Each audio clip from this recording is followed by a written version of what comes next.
अगर हम ये चीज़ को फैक्ट बना लें कि कोई बंदा उसके एक्शंस के लिए रिस्पॉन्सिबल नहीं है, that they are what they are due to their past, और उसकी वजह से हम उनको खुला ऐसे छोड़ दें, देन उसके बाद जो होता है, जो क्राइम्स होते हैं, then we are responsible for that. We know what an individual is capable of based on what they did. Hello everyone, welcome back to the Paapi female podcast. मैं हूँ आपका host Paapi, as you known me and as you heard me. और आज थोड़ा setup change हुआ है मेरा. मैं मेरे हॉल में बैठा हूँ रूम की जगह. मेरे घर में मैं अकेला हूँ विद माई डॉग, और डॉग ये रूम में पता नहीं क्यों बेड पे चढ़ के बैठा है. बेड पे चढ़ के उसको सोने का आज मन है, तो वैसा है मैं हॉल में बैठा रिकॉर्ड करूँ.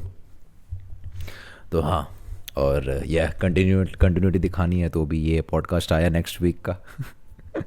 सो या आज का topic, why free will might be a lie. Why do I think that is the case. And actually ये जो कॉन्सेप्ट है ना, इसके ऊपर मैं सालों से मेरे दिमाग में ये चीज़ रही है, ये कॉन्सेप्ट के ऊपर आके सोचने की, बात करने की.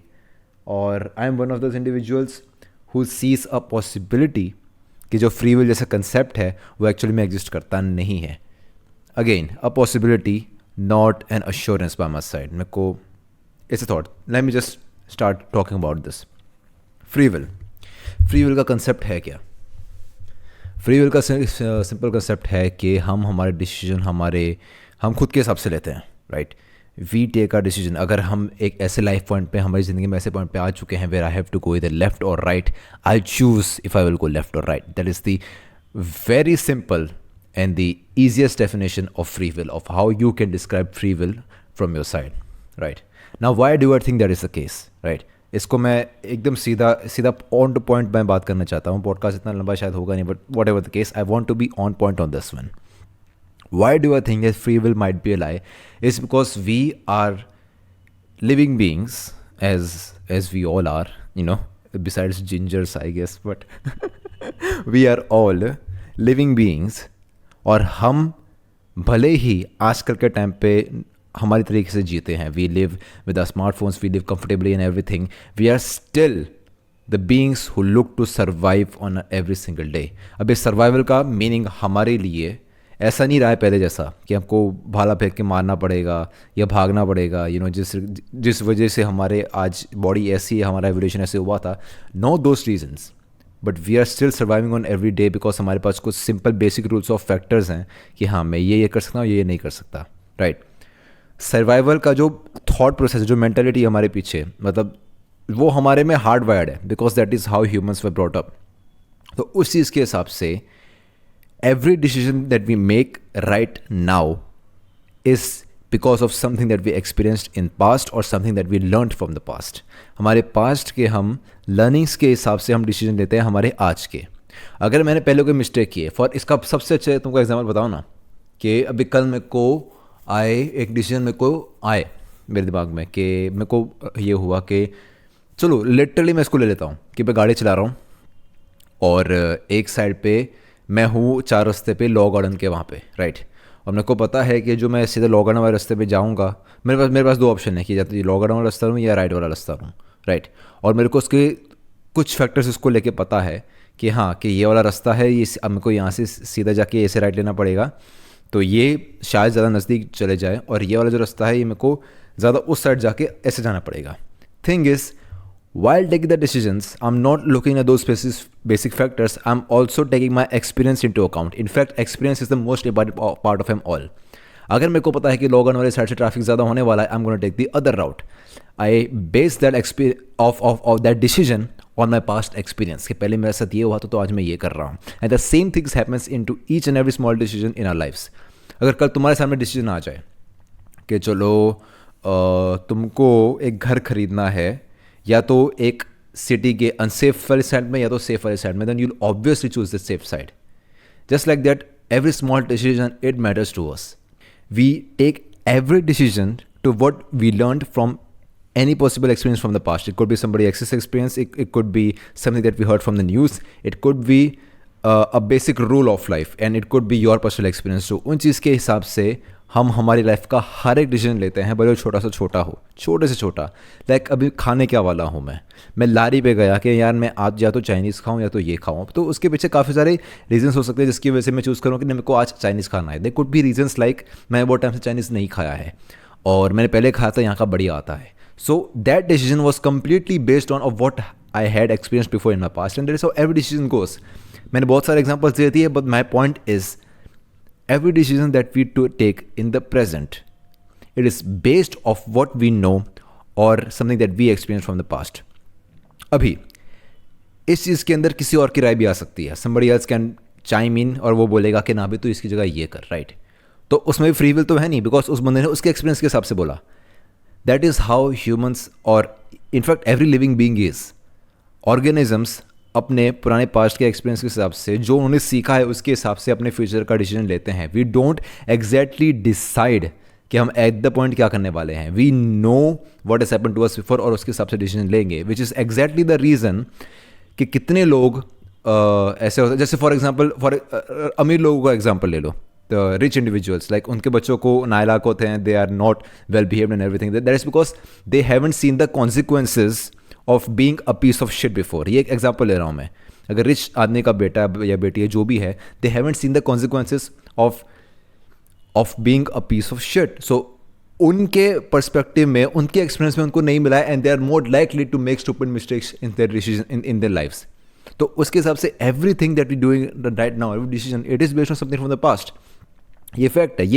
ये समझना आसान है, but when we go into the depths of it, इसके इम्प्लीकेशंस बहुत ज़्यादा है. तो अगर फ्री विल एग्जिस्ट नहीं करती तो क्या इसका मतलब ये है कि we are not responsible for our actions?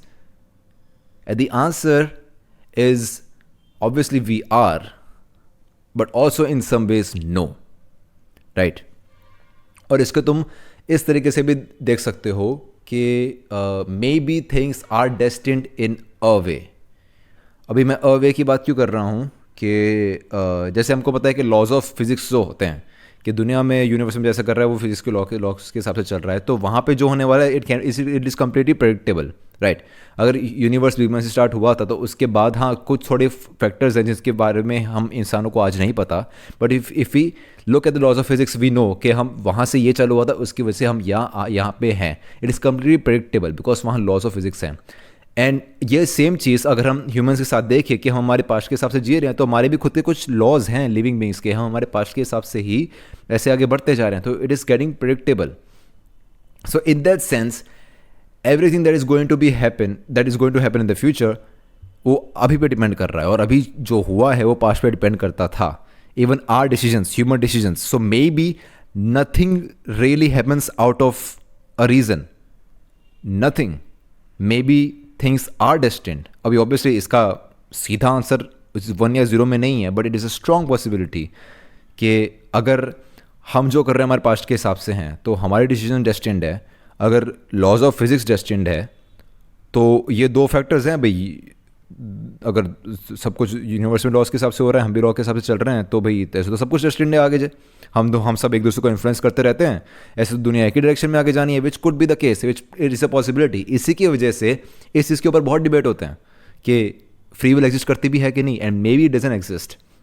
But उसमें ये चीज़ ज़रूर है, we can not just look at this possibility कि हाँ शायद फ्री विल एग्जिस्ट नहीं करता और उसके हिसाब से हम हमारी पूरी सोसाइटी को बेस ऑफ कर दें. ऐसे तो कोई बंदा उसकी लाइफ के डिसीजन के लिए रिस्पॉन्सिबल है ही नहीं.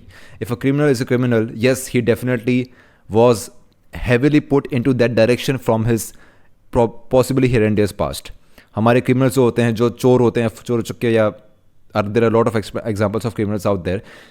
In most or if not all of the situations, they come from horrible backgrounds. They have been wronged heavily in their lives. इसलिए ये रीज़न है कि जो हम मूवीज़ में कैरेक्टर्स देखते हैं who have been through bad situation in the life. If best example joker जिसने मूवी देखी है, उस बंदे के साथ कितना कुछ गलत हुआ उस बंदे के साथ, और उस बंदे के पास पॉइंट भी था, but what he did was wrong. Real life में काफ़ी क्रिमिनल्स ऐसे ही होते हैं, उनके लाइफ में पिछले कुछ गलत हुआ, उसकी वजह से उनका माइंडसेट यहाँ पे है and they did something wrong. But the thing is we can not just point at that and say कि यार इसके साथ ये हुआ था तो ये हुआ, ऐसे तो क्रिमिनल है ही नहीं, वो तो उसकी लाइफ ऐसी थी इसलिए वो ऐसा हो गया. But the thing is we can not base an entire society out of that. We can not base an entire structure out of that, because अगर हम उस पे बेस पे आगे चलते रहे then we will have no control whatsoever. And why control is necessary? Simply because we have and we try to live our best possible lives.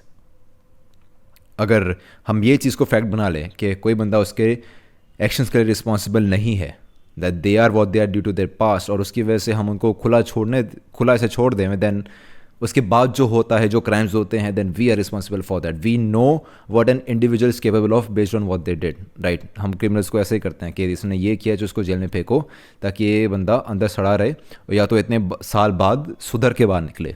ये एक बेसिक फंडा है सज़ा का, क्रिमिनल बेसिस का, द एंटायर थिंग. तो उसमें यही है कि yes we have to and we should look into more into understanding कि फ्री विल जैसी चीज़ एग्जिस्ट करती भी है कि नहीं, but we can not change the structure of a society, because हमारा सोसाइटी का स्ट्रक्चर का मेन एम ही ये है कि we are able to live in a safe manner, जिसमें हमारी सोसाइटी आगे बढ़ती जाए और लोग जी पाए और हम एडवांस कर पाए. For those things rules are important, which is why जो लॉ एंड ऑर्डर ये है आज एग्जिस्ट करता है. तो तुम सब सोचते होगे ना यार कि जो बंदे इतने हीनियस क्राइम्स करते हैं उनको क्यों सीधा हर एक को क्यों नहीं मौत की सज़ा दे देते. Because that is not exactly a solution, because in that sense a lot of there is no possibility of rebound from that. There is no possibility कि बंदा वहाँ से सुधर के आए. And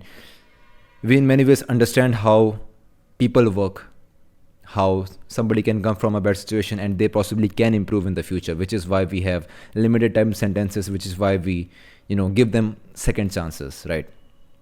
And these are one of the reasons. These are things that are taken into account while creating a structure of a judiciary system. तो ये fact है उस चीज़ को लेके. And yeah, I mean I guess ये एक perspective है judiciary system को लेके. But yeah, I mean that's pretty much it. ये वाला बहुत इंटरेस्टिंग पॉडकास्ट है, बिकॉज मैंने बस ये पॉडकास्ट में, जैसे तुम समझ सकते हो, ये पॉडकास्ट में मेरे पास कोई स्क्रिप्ट नहीं थी. I just said it. I want to say it and I just said it in an unstructured way through my raw thought processes, but I wanted to, so I did. ये podcast काफ़ी हद तक एक experiment जैसा हो सकता है, and I want you to say कि ये कैसा है ये structure. I just wanted to, और मैं वैसे चले गया. So just tell me on this one.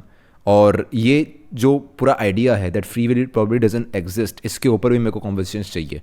So jump into the DMs, मेरे परमवीर सिंह वाले अकाउंट में हो, पामिर फीमेल में आओ, या जो भी हो, जब टू द डीएम्स, और इसके ऊपर मैं और बात करना चाहूँगा. And if you want to join me with the podcast, या जो भी सिचुएशन हो यार, जो भी पॉसिबिलिटी हो तुमके दिमाग में, चलो बोल दो, बात करो मेरे से आके. एंड टेल मी कि ये स्ट्रक्चर कैसा है. If this structure doesn't work, ये बराबर नहीं है, तो बोल ही दोगे, तुम बोल देना, बस वही है. And yeah, this was it. I like to be more consistent. तो नेक्स्ट वीक का पॉडकास्ट भी मैं ऐसे नेक्स्ट वीक में निकालना चाहता हूँ. So this is it. See you in the next one. और खाते पीते रहना, हद से ज़्यादा मत खाना, मोटे हो जाओगे और प्रॉब्लम्स आ जाएगी लाइफ में. और मिलेंगे नेक्स्ट वीक. ठीक है, बाय.